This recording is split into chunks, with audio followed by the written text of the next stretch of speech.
Kalau yang jadi pejabat bupati, pejabat wali kota dari sekda kabupaten kota itu, dia cenderung berpihak. Yang kedua, juga cara evaluasinya. Saya melihat dalam mengevaluasi pejabat yang dipanggil itu kadisnya. Jadi kadis itu begitu diminta ke Jakarta, itu dalam tanda kutip gratifikasi dia ke Jakarta, itu dia diupah senangnya minta ampun. Ada banyak laporan Pak Menteri, Pak Wamen, NIK palsu.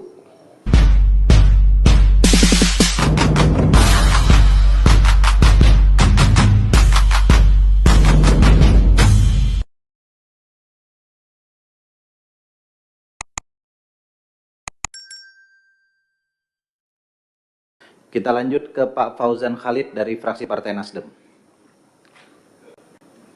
Bismillahirrahmanirrahim. Assalamualaikum warahmatullahi wabarakatuh.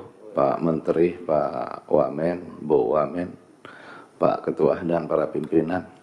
Pertama, saya ingin melanjutkan masalah pejabat kepala daerah.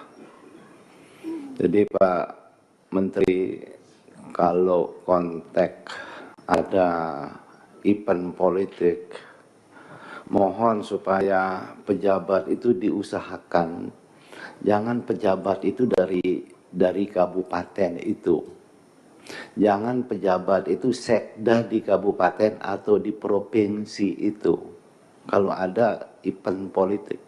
Karena terus terang saya, walaupun agak jauh saya melihat itu, kalau pejabatnya misalnya gubernur dari pusat, itu dia netral. Tetapi ketika dia daerah, dia tidak bisa menutup diri.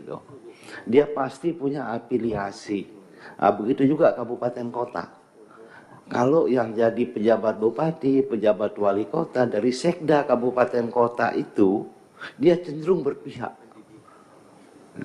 Nah, ini mungkin salah satu yang menyebabkan teman-teman tadi menilai seperti itu. Yang kedua, juga cara evaluasinya.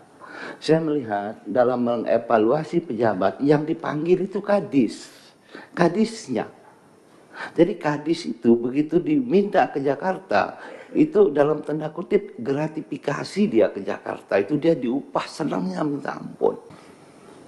Jadi tolong supaya dalam melakukan evaluasi terhadap para pejabat itu, jangan anak buahnya, tetapi melebar misalnya ke teman-teman DPRD atau mungkin ke tokoh dan seterusnya.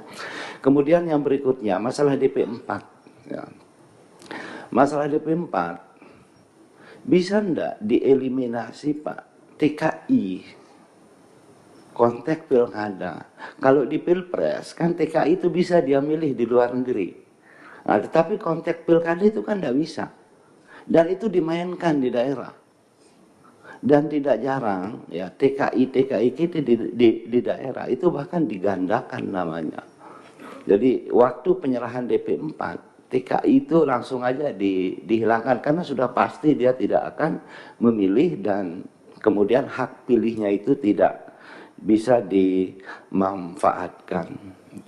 Kemudian yang berikutnya, ada banyak laporan Pak Menteri, Pak Wamen, NIK palsu. Nah, kalau teman-teman mengadu ke Dinas Dukcapil, katanya aksesnya itu ada di kementerian untuk membuka, untuk ngecek NIK palsu atau tidak itu. Dan ini memang sengaja dilakukan. Ya, jadi tolong mudah-mudahan di konteks pelaksanaan pemilu ini, ya, akses untuk cek NIK oleh Dinas Dukcapil kabupaten maupun provinsi itu dibuka seluas-luasnya. Lebih daripada itu, Bapak Ibu sekalian, Pak Menteri, dari sisi peraturan, sebenarnya kan pemilu ini sama saja sebenarnya. Nah, yang menyebabkan integritas pemilu itu terganggu, dan tadi teman-teman menyebut indeks demokrasi kita terus banyak berkurang, itu lebih banyak sebenarnya karena perilaku.